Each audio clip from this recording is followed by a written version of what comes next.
Hello everyone, today let's look at QP134 where we have this game. So you roll a fair 6-sided dice and immediately you earn the amount equal to the numbers showing. If that roll is a 4, 5, or 6, you can roll again and add that new result to your total. But if it's a 1, 2, or 3, the game ends and you collect whatever you've accumulated. So what is the expected total payout? Now in this game, what's happening is when I roll a 1, 2, or 3, the game ends. 4, 5, or 6, I keep going. So let's say I roll a 2 first of all, well then the game would end on my first roll and I'd make $2. If instead I rolled a 4 to start, well then I'd be able to keep going. And then let's say I rolled a 5 and then let's say finally I rolled a 1. Well, in this case, I'd make 4 plus 5 plus 1, $10. The game ended in this case because I rolled a 1. Now the expected value of x, well, we know the definition of expected value. We sum over all the possible values that x can take times the probability of that event occurring. You know, so this is going to be pretty tricky to calculate straight up. First of all, the values that x can take are relatively hard to find. For instance, it can never take a value of 4 because there's no way that we could roll exactly a sum of 4. That's because if I roll a 3, then the game is going to stop and I'm going to make $3. But if I roll a 4, well then the game's going to keep going and then I'm going to have at least one more than that, right?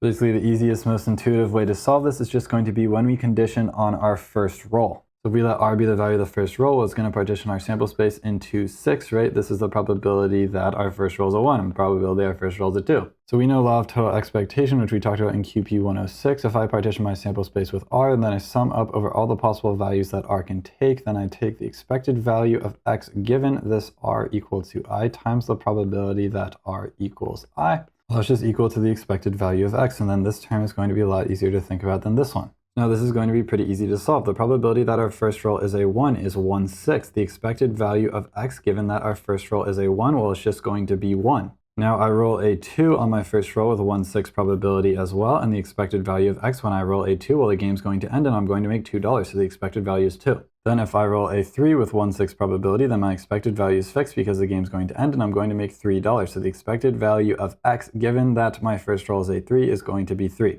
Okay, now in the cases when my game doesn't end, when I roll a 4, a 5, or a 6 on my first roll, then the probability that I roll a 4, let's start with 4, is going to be equal to 1/6 again. Now let's find the expected value of x given that I rolled a 4 on my first roll. Well, I rolled a 4, so I have 4 in my total payout, but then I get to roll again, so I need to add on the payout from the rest of my rolls, which I'll call t. Okay, linearity of expectation, this is equal to 4 plus the expected value of t. So I'm calling t the payout after my first roll, but you'll notice that t follows the exact same distribution as x did originally, right? Because we're not changing any of our conditions when we roll again. So the expected value of t is just going to be the same as the expected value of x, right? So the probability that I roll a 4 on my first roll is going to be 1/6, and then my expected payout when I do roll a 4 is going to be 4 plus e to the x, so I need to add a 1/6 times 4 plus e to the x to this term up here. Okay, and then for the exact same reasons, because when I roll a 5, the game will keep going, my expected payout when I roll a 5 with a 1/6 probability is going to be 5 plus the expected value of x, and same with 6.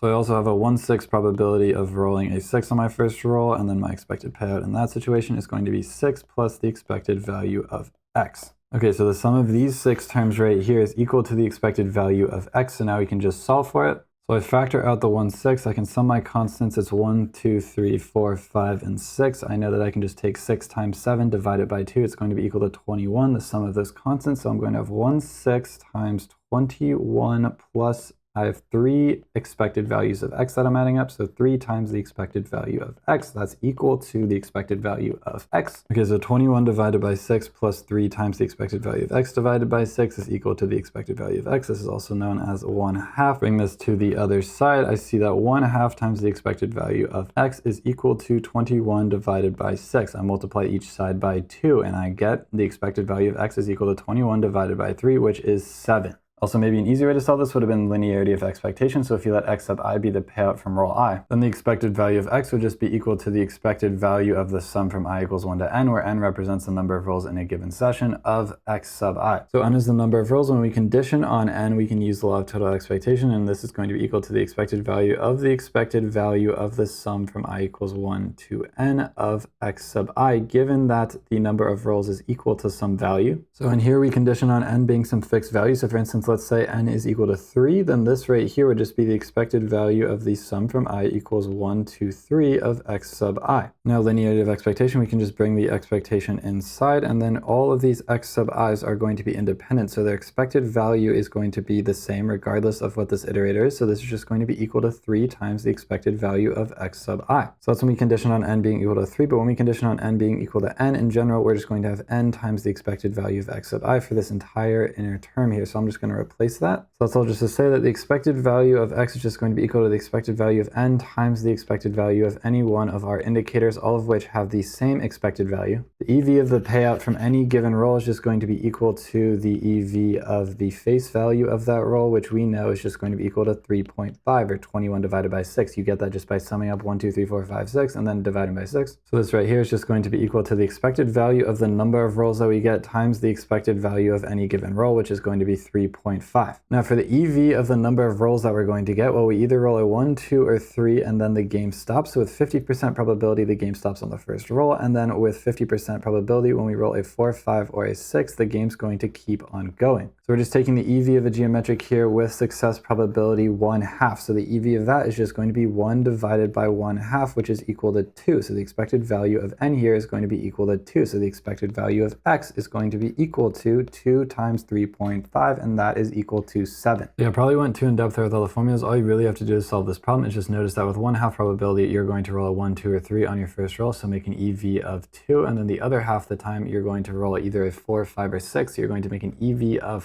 5, and then you're going to add on the expected value of x for all the future rolls. Then you just set that equal to the expected value of x and solve for it. So that's just going to be 1 plus 5 on 2 equal to 1/2 times the expected value of x. This over here is going to be 7 on 2, so the expected value of x is just going to be 7.